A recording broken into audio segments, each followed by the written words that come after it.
Hey Bookish Babes, and welcome to my book nook.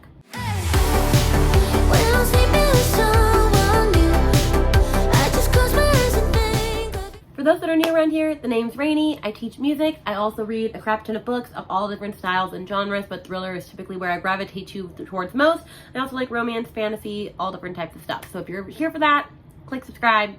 We'll be good to go. I will say though that when you're watching this video, it's my birthday. Woo! I'm 29 years of age and I have COVID, which sucks. So am I going anywhere? No. Well, my husband's gonna make me a cheesecake and get me my favorite takeout food, and I believe he's giving me money to buy books. And my mom bought me some books, so I'll show you what I got so far. I got Hooked by Emily McIntyre, which is a scary Peter Pan retelling, or not scary, a dark romance retelling. I got the second book to Flock. I got Exodus by Kate Stewart. I also got The Predator by Rue Ninks. And then from one of my lovely Instagram friends, she got me Jar of Hearts because of COVID. That was so sweet of her. Super excited about that. That's the first gift I've gotten from like an Instagram friend. And then I also asked my mom for other books, and I'm hoping they're in the mail tomorrow. I asked for Zodiac Academy, the first book. I asked for Survivor by J.F. Gonzalez. I asked for There Are No Saints by Sophie Lark. I asked for a couple others, so hopefully more is coming in the mail. But yeah, so if you want to send me a book, my Amazon wish list is down below.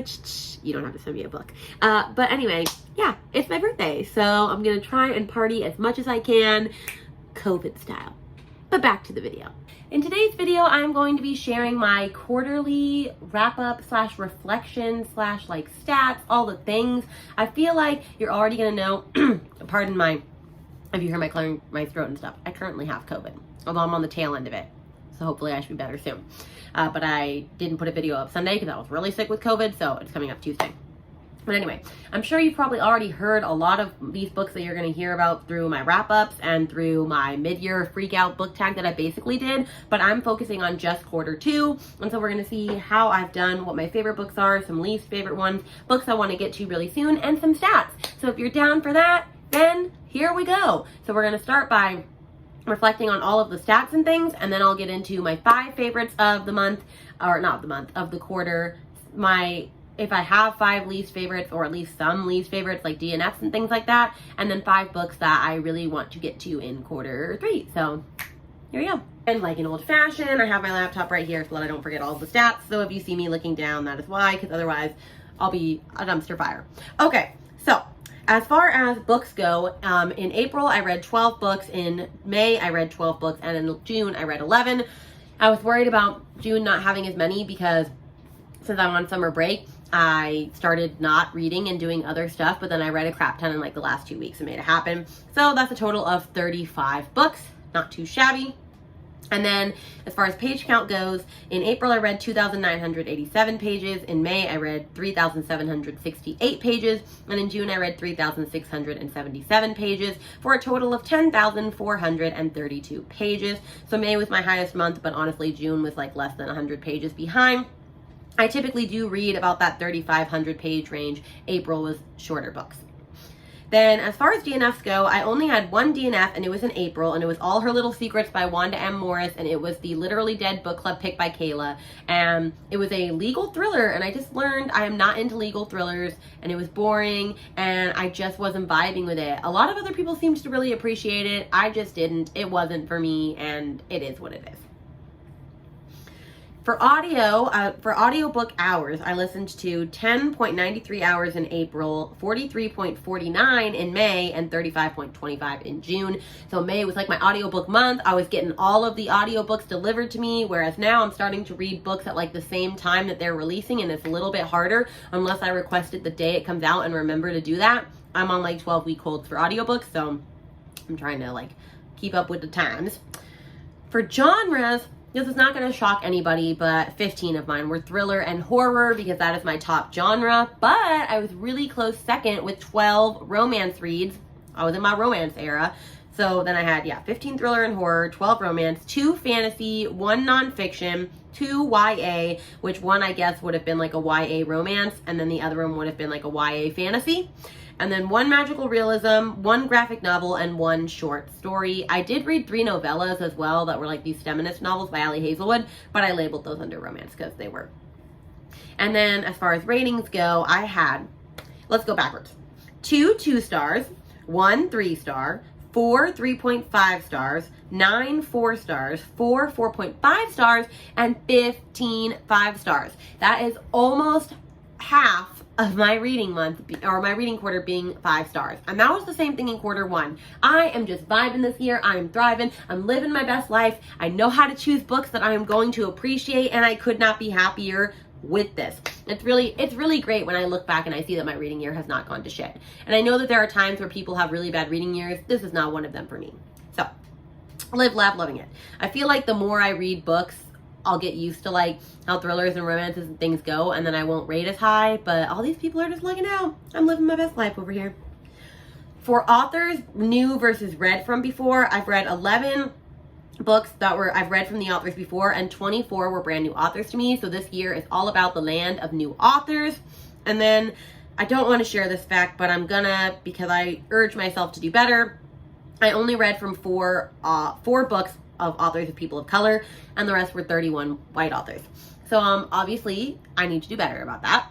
So I'm gonna work on that.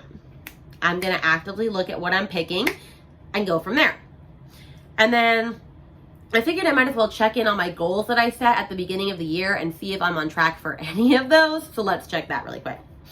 I said back in December that I wanted to read 100 books this year, and I have read 65. I'm totally on track. I'm like 14 books ahead. I am rocking and rolling this train. You feel me? I said I wanted to read more nonfiction. Sorry, my air just turned off. It was on, but it's hot as a toaster oven in here, so I needed it to be on. Sorry for that. I said as far as reading more nonfiction, I wanted to read 6 by the end of this year. I've read a total of 1, so I need to hop on that train. I also said I was going to stop buying books, and that's a hard no. We laugh about it. I should insert a hilarious meme here. If I learn how to do it, I will, but that's a funny no. I said listen to more audiobooks. Heck yes, I've done that. So proud of myself. I said be more mindful of the books I read and why I'm reading them. Like, am I reading them just because I feel like I have to, or am I reading them because I want to? I've been getting better about that as of late. There have still definitely been times that I've been reading books because I feel like I have to read them to keep up with the times. But I'm also reading books that I just want to read when I want to read. So I'm feeling a lot better about that. I said I would DNF more books. I'm getting there. It still takes a lot for me to DNF a book. Like, I should have DNF'd Hide by Kirsten White, but I just wanted to see how it ended. But I should have DNF'd it. So I'm getting there. I said I wanted to read more fantasy and dark romance. I've not read nearly as much fantasy as I want to, but I have started reading fantasy. As far as dark romance goes, I have not really been reading it. But for my birthday, I did ask my mom for 3 dark romance novels. I actually asked her for like 5 or 6, and she was like, what are you reading these days? I asked for Hooked by Emily McIntyre, which is a Peter Pan like dark romance retelling. And then I asked for The Predator by Runix. This is the Dark Verse series, book 1. And then I asked for Exodus, which is the sequel to Flock. I haven't read Flock yet, but I figure if I had Exodus on deck, it would make me want to read them more. But anyway, and then I'm also about to be reading Gothicana this month, which is another self-published book. And then I should have one more on here that I need to read that is also dark romance, Hellfire. So I'm getting in my dark romance era. It's happening.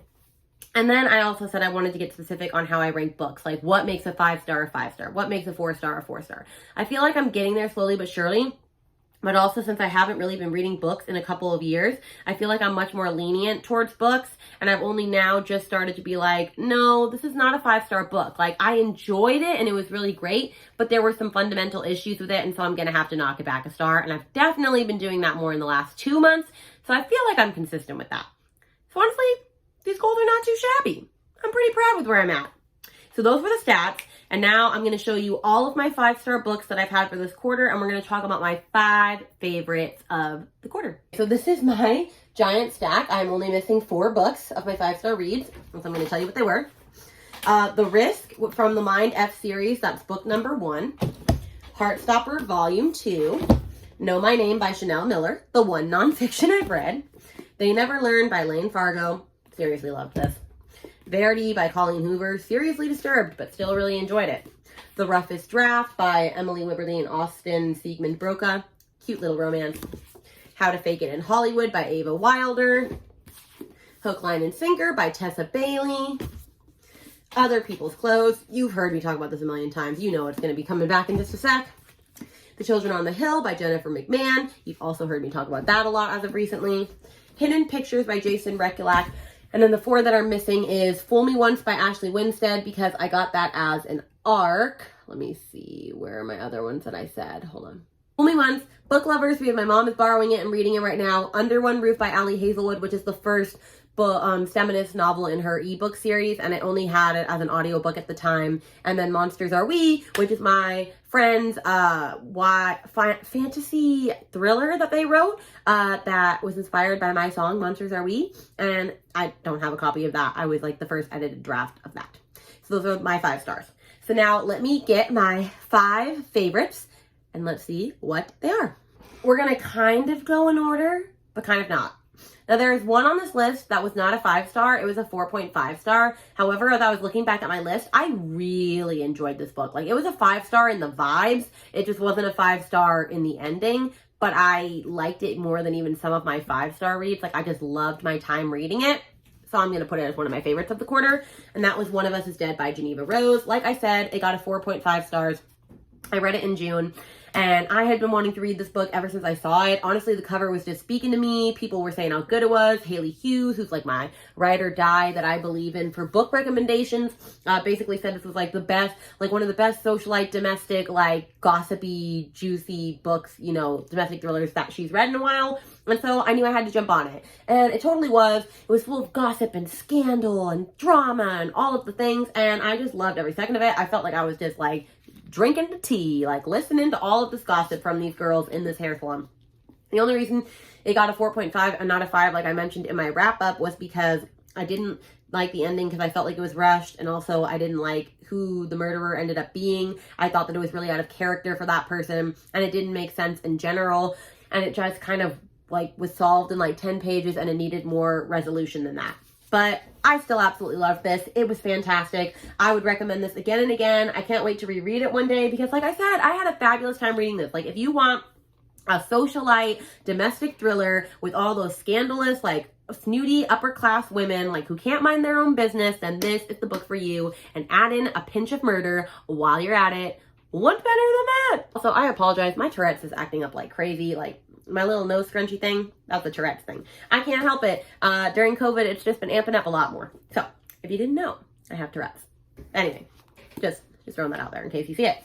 Okay, the next one I want to talk about is The Roughest Draft by Emily Wibberley and Austin Siegmund Broca. I read this, and Chandler Ainsley said that this is better than Book Lovers. Like, this is a better version of Book Lovers. And I do kind of agree on that extent. I did love Book Lovers. I also gave that a 5. But I liked this a lot more, even though it was less steamy, although Book Lovers wasn't that steamy. So this is about Katrina and Nathan, and they are a literary writing duo. They write bestsellers. I think they've written 1 book so far, but then something happens that like ruins their partnership and they end on bad terms, but they have to get back together at some point because they're on contract to write at least 1 more book together.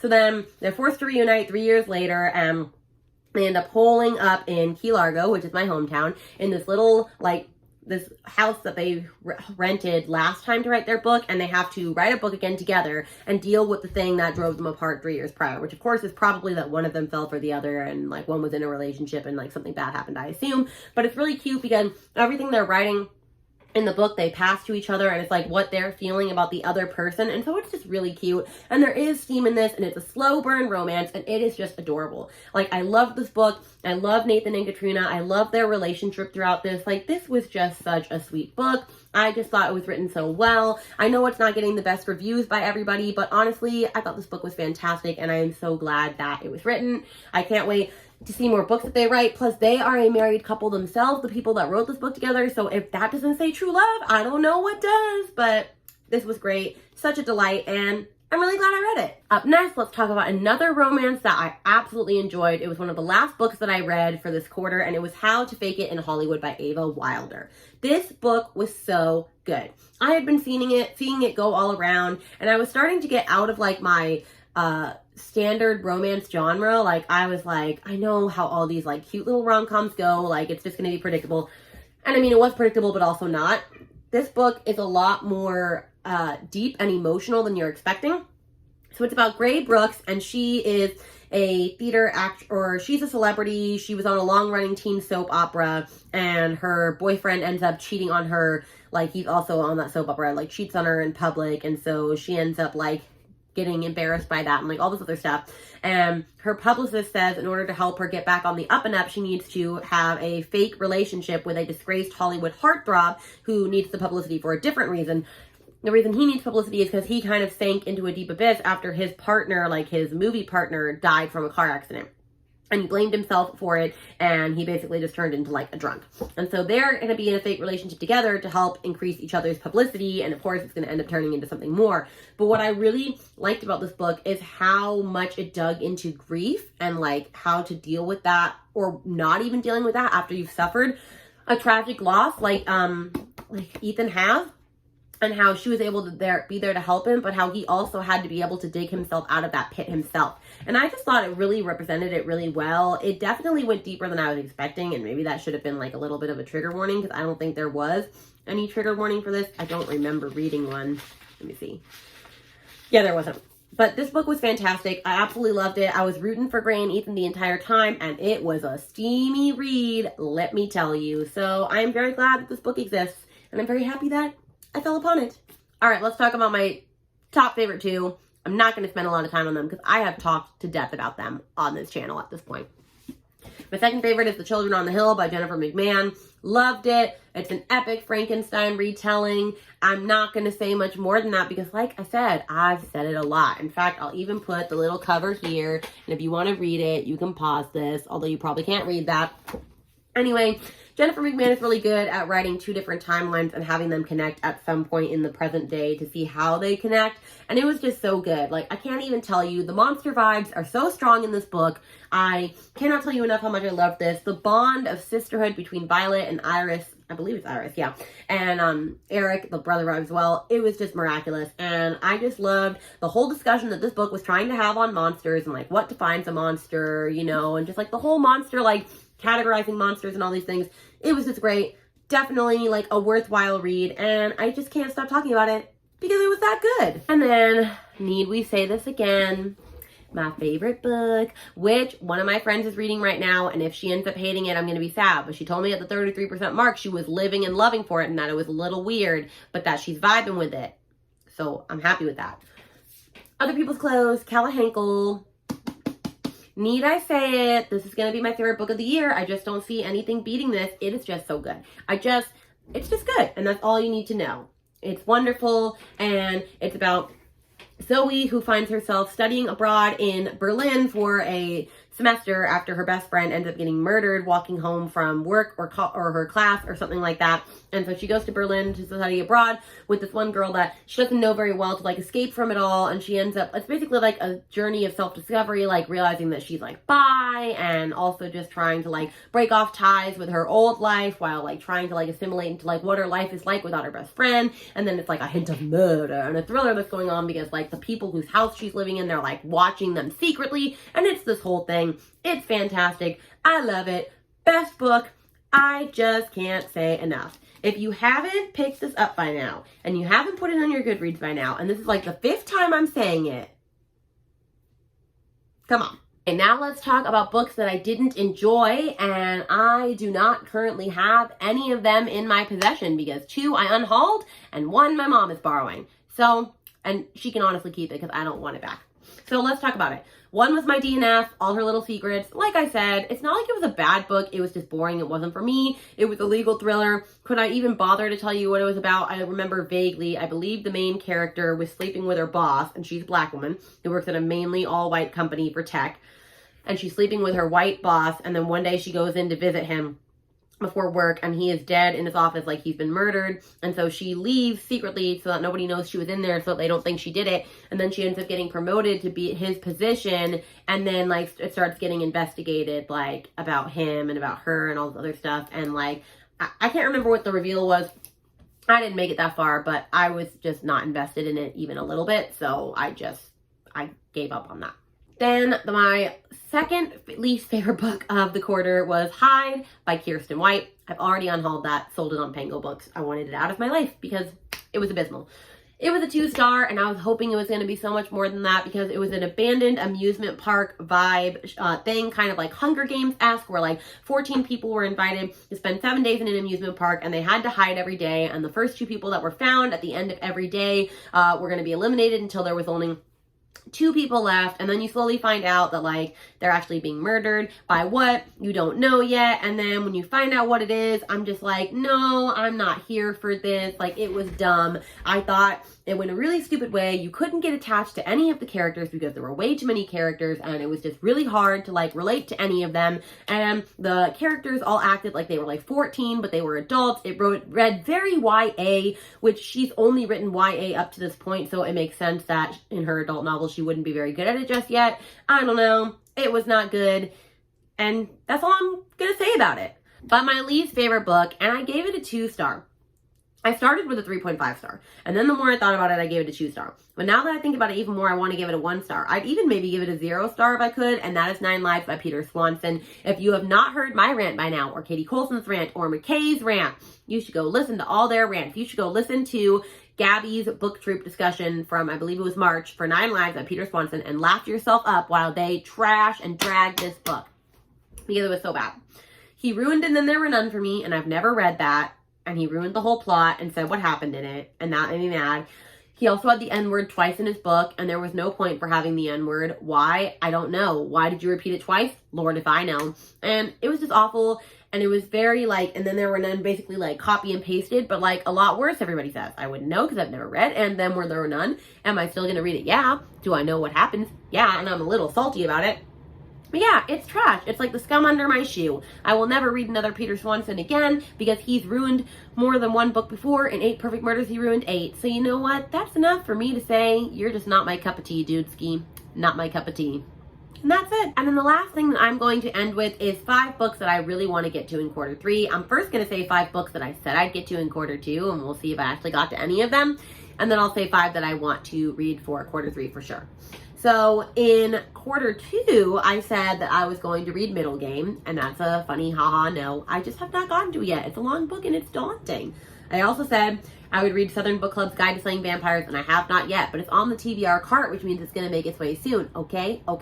I might sneak it into Summerween. We'll see, which starts on the 15th. I said I would read Catherine House. Haven't done it yet. I still really, really want to read that.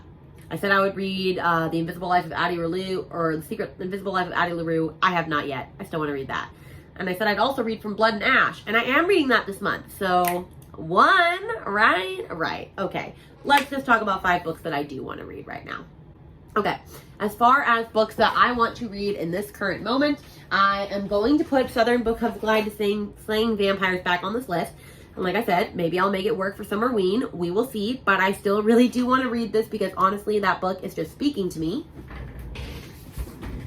I also really want to read Cleopatra and Frankenstein by Coco Malors because this like cover alone is enough to make me want to read it. I don't know. It's just speaking to me. It really is speaking to me like Other People's Clothes did. And that was a bop. That's like the whole vibe we're going for. So I hope this is like the same type of deal and that they're both just fabulous because I don't know. It's just speaking to me. It just is. I'm going to put Catherine House back on there as well because I really want to read this. This is still one of my lowest rated books on Goodreads, but you know what? I'm here for it. It's a thing. I'm just going to live, laugh, and learn with it. So I'm still going to put that on there as a book that I really want to read soon. And then my friend Chanel, or Nell's Novels on Instagram, has been hyping up The Dark Verse by Rue Nix for a couple weeks now, and there's 5 books in the series, and I asked my mom for the first book. I really want to read this in quarter 3. I want to just binge through the whole series. I only asked my mom for the first book for my birthday in case I hated it, but I have a feeling I'm going to like it, so I definitely want to get to that as well. And then I want to get to another dark romance. I want to get to Flock by Kate Stewart, so that then hopefully I can also just tack on Exodus, and then by the time I read these, I can get Covenant, I think, is the 3rd one. That could totally be the wrong name, and I'm just butchering it. But I want to read these in tandem, because I've heard once you read one, you can't just read the one, you have to read the next one, which is why I asked my mom for Exodus. And so that's kind of like 6 books I want to read, really 7. But anyway, yeah. And then I also, just because it's here, really do want to read Hooked by Emily McIntyre. Like I told you, it's a whole vibe. And I think I have more books coming tomorrow that my mom is getting me, like Zodiac Academy, and then There Were No Saints, and like other dark romance books. I'm just in my dark romance vibe. I told you that already. And so that is my quarterly wrap up for this quarter.